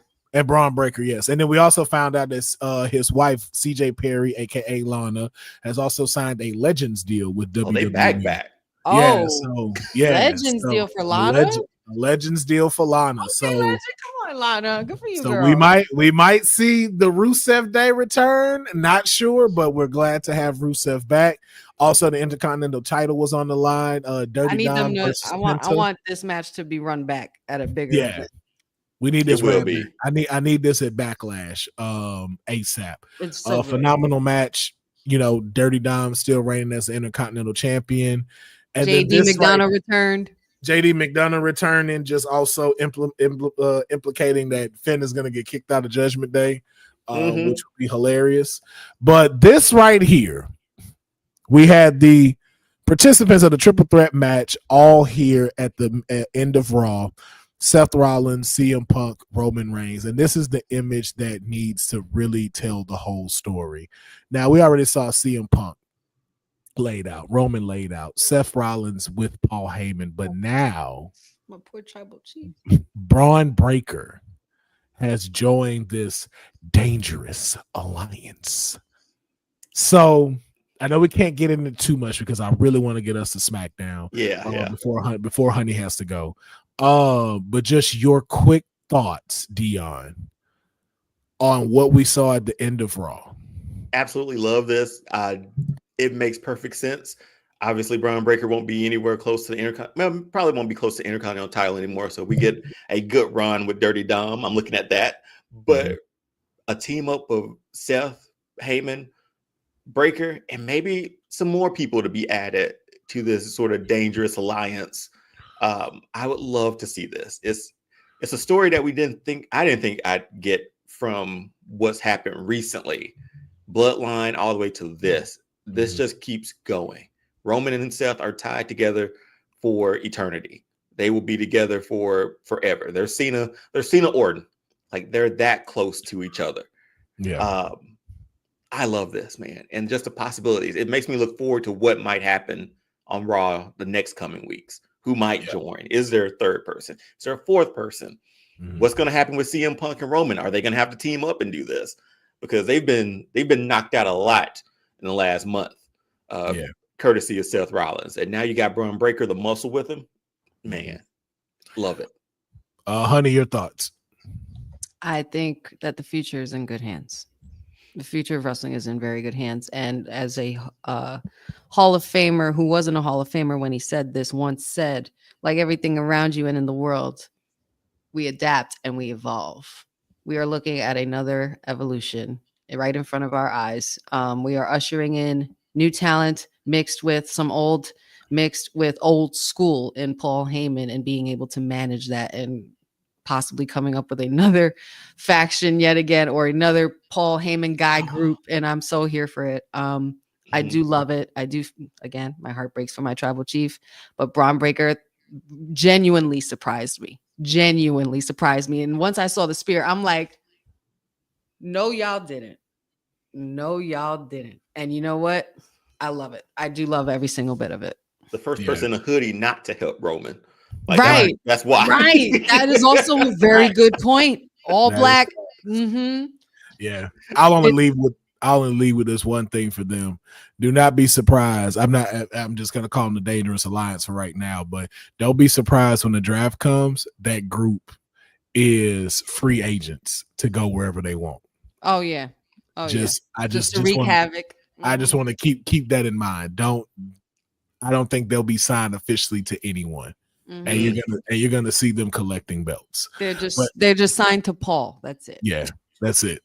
But real quick, I do want to breeze through NXT. We had the women's tag team championships on the line. Liv and Raquel versus Tatum Paxley and Gigi Dolan. Great match between them. Gigi Dolan and Tatum Paxley showing why they are an incredible tag team. But of course, the champs continuing to hold their titles. Also, a little interaction between Zaruka and the tag champions. Hopefully, we see something a little bit down the line because I do not mind Ruka 3 belts in the near future. Do not mind that. I'm sorry. I did not see her winning that match, but I thought it was gonna be Lola, but I'm not mad that it was Sol Ruka. But Lola, I don't know what you did to the people in the back, but you need to get that handled. Also, Noam Dar returned and had a phenomenal returning match, crowning himself a 3-time NXT Heritage Cup winner, and absolutely no one cared because no one cares about that cup. So, okay. But I like your idea of like fusing or unifying. Bring titles. the UK title belt. Bring the UK title back. That's just all I'm asking. Why just do that? Like, why? Yeah. But honey, you got 4 minutes. We got to get there. Yeah, let's just jump to it. Let's just go to it. All right. Thea Hale defeating Fallon Henley in a submission, and also seeing some of the cracks between Fatal Influence got very interesting as well. Joe Hendry having a phenomenal weekend and week. Yes, saw him at Fort Probe taking on Randy Orton at WrestleMania and then putting a foot in Trick Williams' ass and leaving some implications of champion versus champion against the Big Back Coalition leader. So hopefully we get to see more of that. And then, of course, Stephanie McCurr taking on Roxanne Perez. An incredible match, the match we've been waiting for to see, and it did not disappoint. Stephanie McCurr still reigning as the champ, and we do know that was Roxanne's official last match on NXT. She has now moved up to the main roster, but it does not say where she's been signed to just yet. And then implications of more people looking for the title within Jordan Grace and Julia. Don't like that they didn't have Jada Parker out there, but we will see what's going to happen. Thank you, Bose. It was a beautiful send-off. It was a match that we've been looking for between them, that we went on a full side mission for, but we got back to it. Now, we're getting the SmackDown. More words exchanged between Randy Orton, John Cena, once again getting laid out flat, back on his halftime, whatever those lyrics are. I know I just messed it up, but y'all know what it is. But yeah, just again, strengthening the match. They made it official Backlash at St. Louis for the title between these two juggernauts. We also had Fraxium moving on up. Wait. Deluxe apartment in the sky. All right. And Deonne, I don't know, like I said this to Will. I will call them Fraxium from now on. I will stop with the Waxium because they're it. They looked good on SmackDown. They looked like they belonged there, even from their entrance. They look like they belong. Solid choice to have them there. Deonne, your thoughts real quick. Oh, I love this, man. Fraxium's on the main roster and on a good tag team roster too. Yes, so those are going to be some great matches for them on SmackDown roster. I can't wait to see them go up against everybody. Pretty Deadly, DIY, Motor City Machine Guns. Profits is about to. How about Ciampa with the no beard, man? I hope he keeps the no beard. Weird. No. Put it back on him. He had to get surgery. He had to get surgery or something, but he needs that beard back. No. Throw that beard back, son. Fresh face Ciampa. Yeah. Fresh face Ciampa. Wow. But yeah, then we had Tiffany Stratton being confronted by Jade Cargill, and then an impromptu match was given where we had Naomi interfering in the match, doing some very weird Cinemax moves on Jade Cargill. Yes. So we know Jeff Hardy. That's what she was doing. that's what we'll call it. Okay, we'll call it a Jeff Hardy. That's what we'll do. Nah, So, yeah, that was just really weird. That was funny. Yeah, but we we can assume that we may be moving to some no, that's not right. That's not right. Okay. We're gonna get into some triple threat action with the return of Nia Jax. Oh, Wasn't pleased. Yeah, but wasn't pleased at this. I'm like, I'm not ready for this rivalry to come back. But I am. Why you forgot? You forgot? No, not that I forgot, but I'm like, yo, man, let me. The queen coming back to remind y'all. Yeah, Like, hold let up. it drop, Yeah, man. let me see He's the like princess sword. do something else. I get it. And she didn't get her WrestleMania Exactly. rematch. So I was like, I get it. But we can get some triple threat action, or if it's just Backlash, Nia versus Tiffy, I'll take it. I'm not mad at it.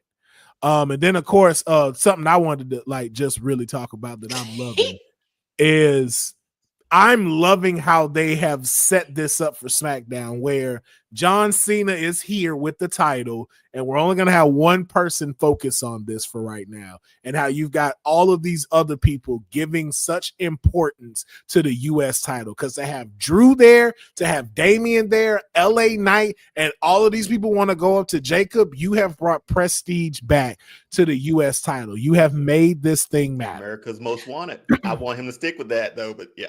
Yes, America's Most Wanted. And we do know that we had a triple threat action to see who'd be the number one contender between Damian Priest, Drew McIntyre, and LA Knight. But this, Speaking of titles that matter, and the part one of why I'm pissed off about SmackDown, because why is Nick Aldis playing with me in my fucking face? This deserved to be on the WrestleMania card. Why would you wait for this to happen? She deserved to have this moment at WrestleMania, and y'all decide to do this now. Why are y'all playing in my fucking face? I'll tell you exactly why. Because if they didn't have this on SmackDown and had it at Mania, SmackDown would be whack. You hold it for SmackDown. Yep. You have to hold off on something like this for SmackDown. It's not so much taken away from them. Trust me, I get your frustration, because I felt the same way initially. I felt it. But at the same time, I felt like I would not have had an enjoyable SmackDown after all of that. So here's my thing. Both U.S. matches could have been switched. I love Jacob. Jacob did not have to win at WrestleMania. Jacob could have won on this SmackDown. Zelina definitely deserved to have that WrestleMania moment. And Chelsea Green. I'm just throwing it out there. I understand why they did it, though. I understand why they did it. I get it. They were doing Zelina wrong for quite some time now. Quite some time. And she's finally got her first bit of singles gold in a great way. Chelsea was a great defender for that title to help look good in the ring. They both looked phenomenal. It was unexpected. I was very happy. I was very elated for my fave, my friend, my homie. Girl, you fucking did it. ZV Army, we are outside. Boricuas, you know what time it is. I was happy. Yeah, man. I had a great conversation with Zelina yesterday about this. It was really good. I cannot wait to see this on her podcast. I cannot wait to see like what she does anime wise with her looks to go with this. It's just a solid look, man. Deonne, any thoughts on Zelina Vega as the new women's U.S. champion? No, I think it's dope. I wouldn't mind seeing her and Chelsea go back to back, have a little feud running for a little while. I think that would be great for both of them and to establish that title a little bit more. But yeah, a title, come on, man. A title win on TV.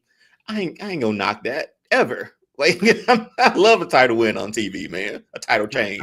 I get it. Yeah. But speaking of the household though, and if you did not watch Honey's Friday night SmackDown reaction, that shit was hilarious. Yo, like I got a headache laughing so hard at Honey. I raged out. I crashed out. Yo, this is the one thing that took me out, Deonne, when she yeah. Yo, when her seat rolled back, yo, I was crying because that shit was fucking. I had to move back, or else I was gonna just throw everything away. But I was it's just gonna, the way you rolled. It was. it's not even. It was funny. It's not even a rolling chair. It's my. Oh my goodness! It's my Extreme Rules chair. It's my Extreme Rules wrestling chair from Philly. It even funny. I was like, I didn't know what else to do because I was gonna start swinging. I was gonna throw my remote. I was gonna do something, but I was. Oh, Yo, she dropped the mic. Everything. I dropped everything. I was like, it was bad. It was bad. She said, I don't care. I'm playing the music. I don't care. I'm playing it loud. I don't care. But if you're wondering what we're talking about, if you listen to the audio version of this, Aleister Black made his return on SmackDown this past Friday, laying out the Miz with a black mask. And I always shout out to the Miz because he is always that person that will make sure someone goes over. He for sure is. Bro, thank you. I didn't want to get into it because I know she gotta go.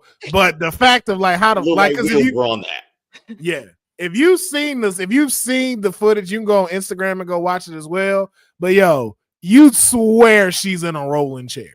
Yeah, like I'm rolling back and it don't even look as smooth as Honey did it when she flipped out. But quickly though, Honey, your thoughts on Aleister Black's return to WWE? I don't think I've ever had so much fun on my watch alongs in a span of 10 minutes where all of my emotions just completely got the better of me and I lost my shit.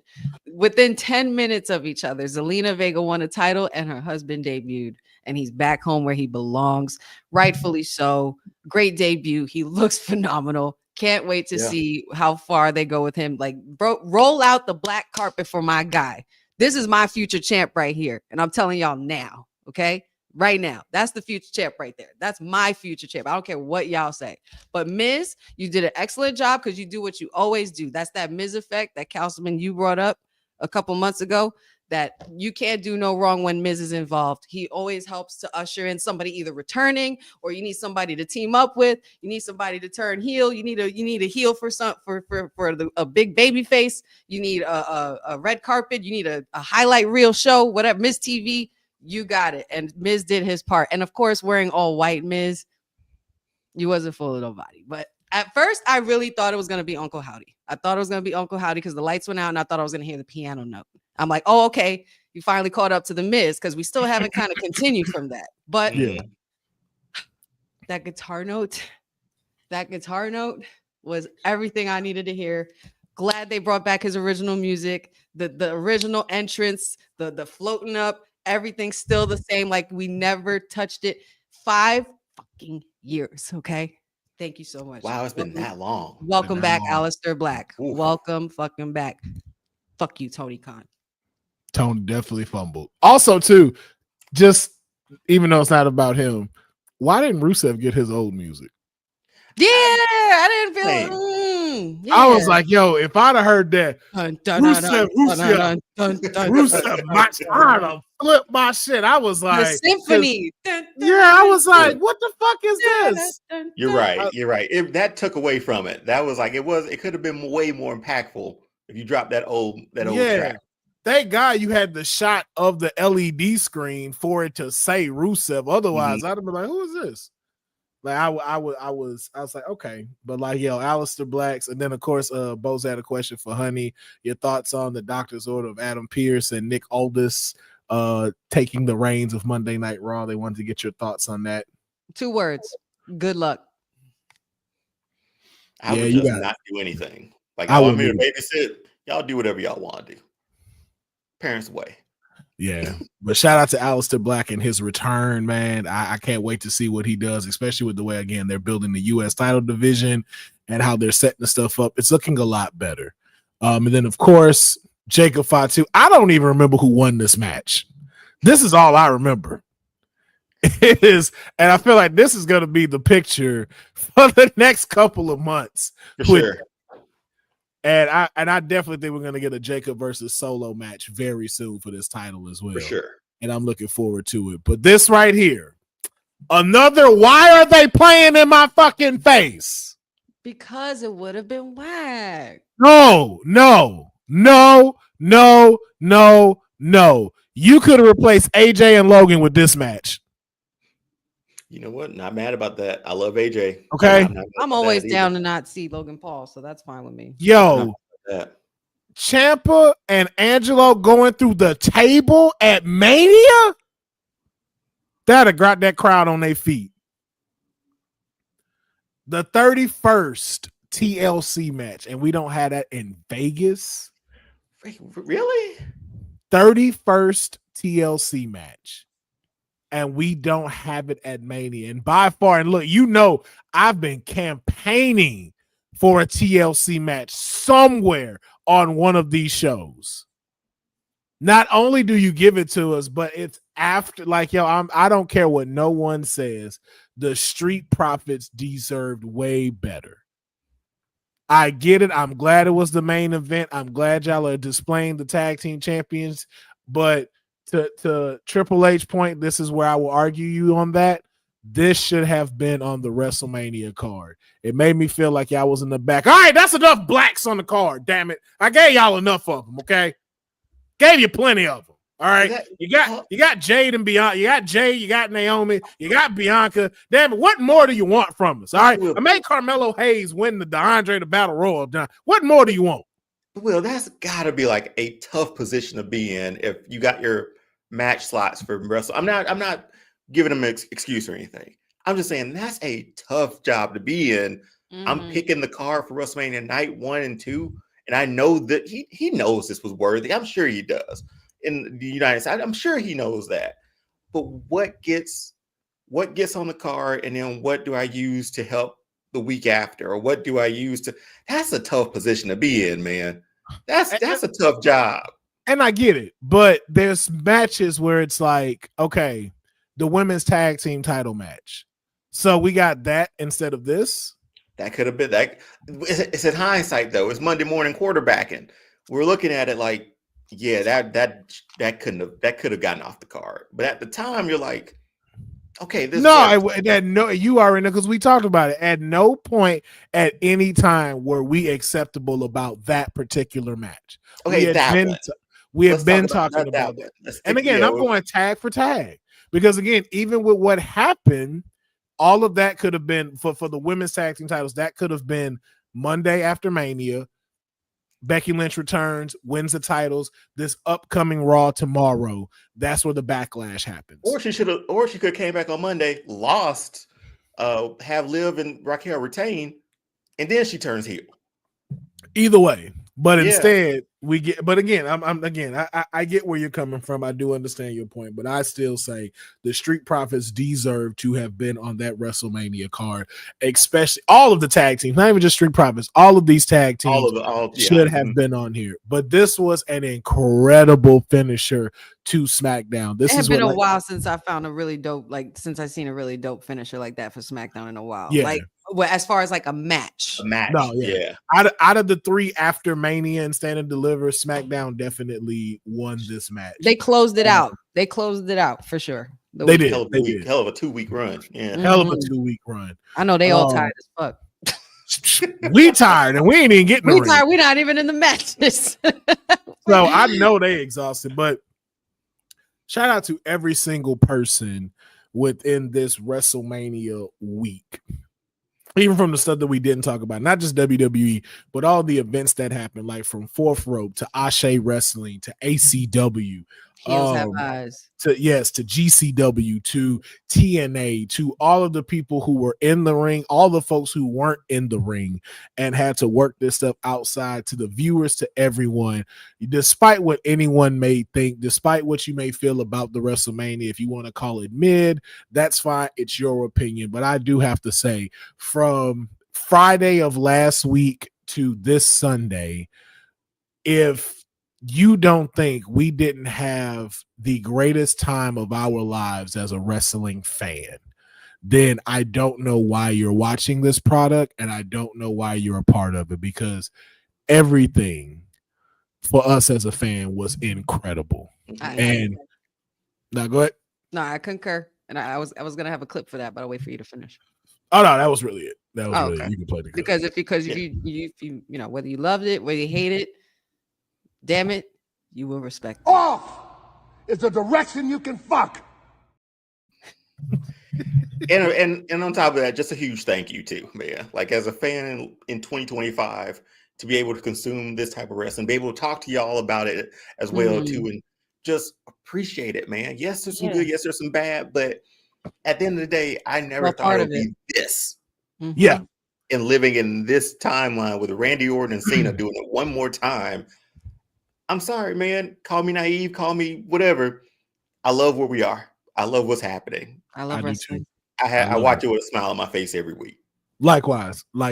I did not miss a single programming this week. And again, just you're not gonna catch me burning my jersey just because my favorite wrestler lost his title or anything like that ever. Like I'm still gonna watch my shit because I'm a dedicated fan. Exactly. No hate mail, no nothing, man. It was incredible. But just like how we are big fans of the product, thank you for everyone that checks our show out and being fans of us, being here, joining us every weekend to be able to chat and talk about wrestling, jumping into chats as well. Again, I'm Aminatu, Sage D, Antoine, Boza, Fernando, so many of y'all that are sitting here watching this with us. Mackenzie, Lewis, thank you so much. Y'all are what helps us makes these episodes even funner with us just getting together. So we appreciate it.